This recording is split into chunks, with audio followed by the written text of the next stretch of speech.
Hello, my name is RHandloser, and I am currently serving at Old Kentucky Home Middle School in Bardstown, Kentucky, where Wildcats lead. And I want to start by thanking my mentor and friend and colleague, Wes Bradley. And my deepest gratitude goes to my supervisor and the director of secondary schools in Nelson County, Kimberly Brown, who has been a mentor and a colleague and a friend as well. At this juncture, I want to switch to full screen mode so that the slides can be seen well and so that I can use the pointer. So I'm going to take my picture out of the bottom corner now and just continue with slides. So we're going to hide me so that you can just hear my voice. Really, the backdrop of this are two men that we all study a great deal about when we are going through our educational studies and on through becoming teachers, master teachers.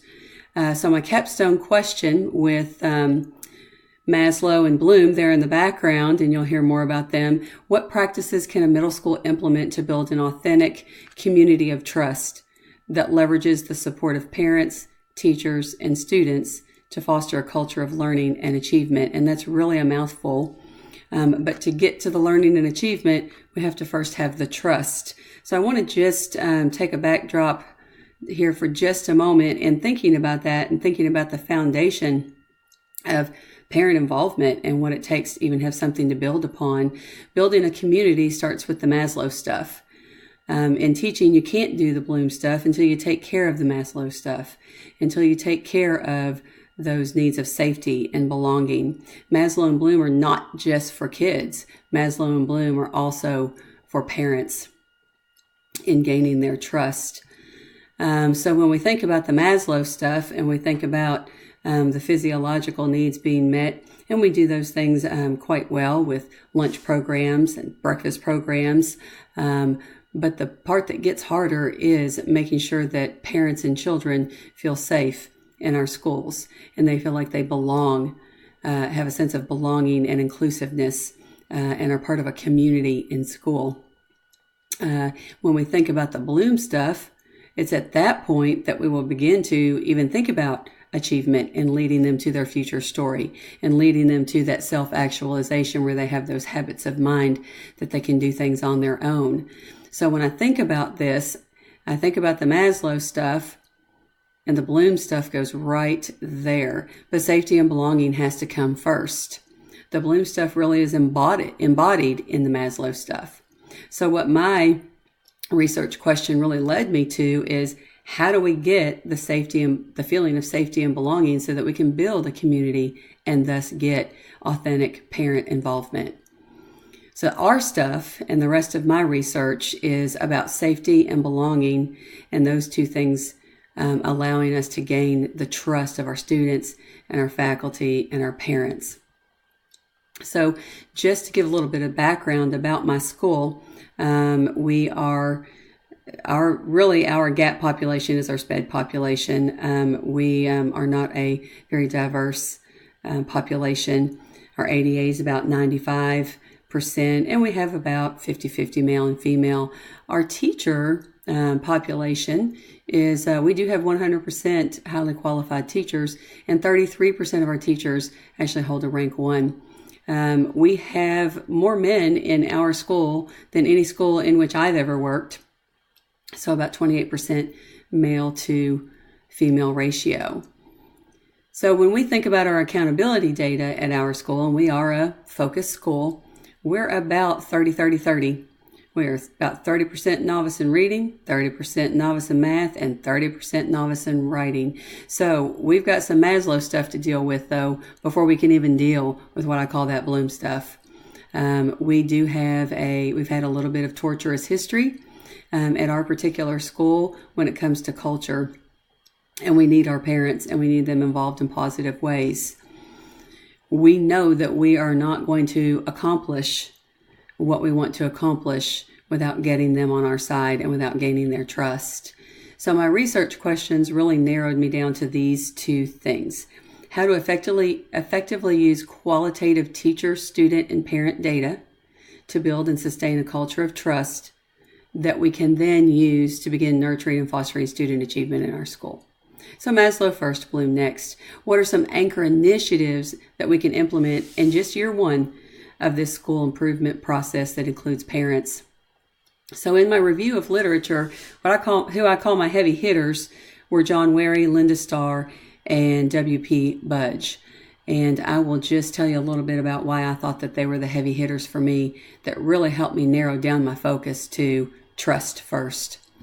So John Wary says that parent involvement is about forming meaningful partnerships with the adults in a child's life for the sole purpose of providing a world-class education, and that really resonated with me. Parents know their children better than anyone else and can be vitally important school partners if they are allowed to be. He talks about treating parents like partners, not clients that we just give information to and we ask for their help when we're in trouble. Where he also quotes Brick and Schneider, unless schools can develop and maintain trusting relationships among teachers, principals, parents, and students, there's likely to be little increase in learning. So again, we've got Maslow and Bloom here. We got to have the Maslow first. We got to have trust. So trust is home plate. So Linda Starr, in her review, in the literature that I read of hers, really more focused on activities.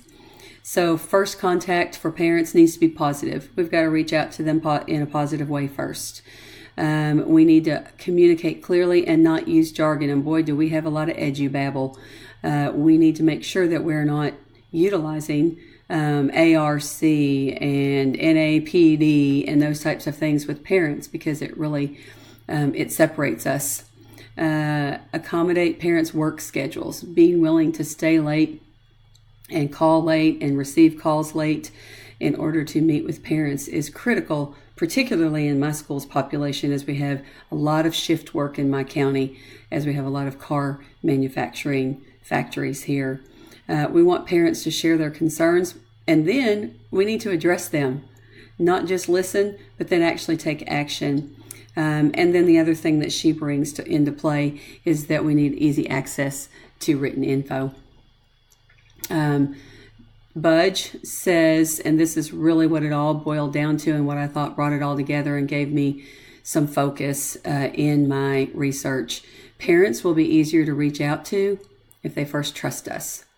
They have to trust us first, and we will gain their trust if they know that their children are in a healthy, safe, and supportive environment.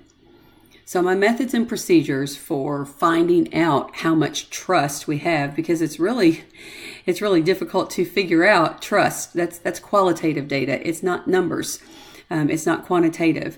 So what we did is we used the Kentucky Center for School Safety, and we did a assessment, and they came into our school.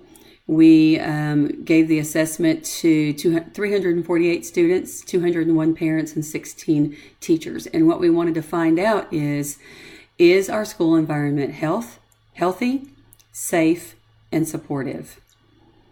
So I really narrowed down my focus to three things: safety and belonging, and then safety and belonging combined, which I call trust. I only used 3 questions out of this survey because there were over 100 questions in the parent survey, the student survey, and the teacher survey. But I really narrowed it down to what I call the Maslow stuff. So one question dealt with what areas in the building do children and their parents and teachers feel are safe. Question number 2 that we dealt with, the things that students had experienced or seen. Starting with graffiti and ending physical contact, having things stolen, being threatened, being bullied in different manners.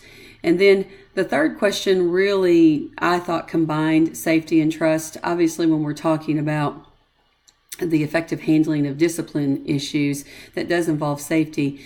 But most of these things, in my opinion, are really more about belonging and really about having a community of trust in our school, whether our staff morale is good, whether we are effective at handling discipline issues, whether we're consistent with handling discipline issues. The first thing to do to start chipping away at your trust is to be inconsistent with the way that you handle discipline with children, and having good communication when we have to be reactive and when we're being proactive. So those were the items that were dealt with. My data sources and my collection, we gave the students the survey or the school safety assessment through their science class, so we were able to get 100% involvement.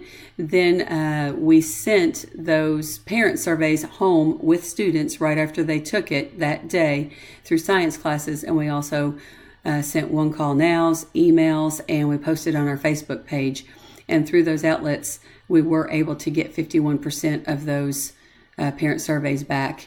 And then we worked through PLCs with teachers, and we were able to get 66% of those surveys back. So our data analysis, or my data analysis techniques, I zeroed in, like I said, on 3 high-level concern areas. Number 1, areas within the school where children do not feel safe. And those were the areas where they congregate at arrival and dismissal times, the areas that are high volume in the hallways in class-to-class transitions, and then also lunchtime in the cafeteria. So basically high volume times of the day where there are a lot of children, and the ratio of children to supervisors is pretty significantly different. So here's the data that we came up with, and you can see that the question is, my child feels the following areas are safe, and the red bars represent no. So children were feeling that when they go to their lockers, when they're in the hallways, when they're in the restrooms, and where they wait for school in the morning, and the cafeteria at lunchtime are the areas that they do not feel as safe. Student data pretty much echoes that, and teacher data as well. The faculty also, I took this from the TEL survey, the faculty also, as you can see, says that they do not feel like that their work environment is safe. So only 18% felt like that it was. So we've got a crisis on our hands here with this data. The other concern that I dealt with, as I said, is that concern of belonging. Things children have seen or experienced that are not conducive to a positive and safe learning environment, that do not create a community of belonging. Bullying by exclusion, cyberbullying, being called names, that does not foster belonging. Our high levels of concern, we had a great deal of graffiti and just disrepair of our building. We had verbal and physical aggression, and bullying, name calling by exclusion, and cyberbullying. Our parent data on the assessment, as you can see, this year at school, my child has seen graffiti and vandalism. So now we're looking at the blue bars. They've seen a lot of that. Our building was really in disrepair. They have seen physical contact fights, many of them. And then it really decreases from there. There was less bullying. It was mostly, there was a lot of physical aggression in the torturous history of this school. The student data really echoes the parent data, and the teacher data as well. Teachers also said that students had been repeatedly called names, and that students had been repeatedly left out of activities. And this puzzled me a little bit, that teachers had this data, but parents and students did not rate those as high. And I'm just wondering if it is likely that parent or students are just not telling their parents about it. So they're suffering in silence. And then lastly, high-level concern area number 3, I feel like relates directly to trust, how parents and students perceive our culture in general.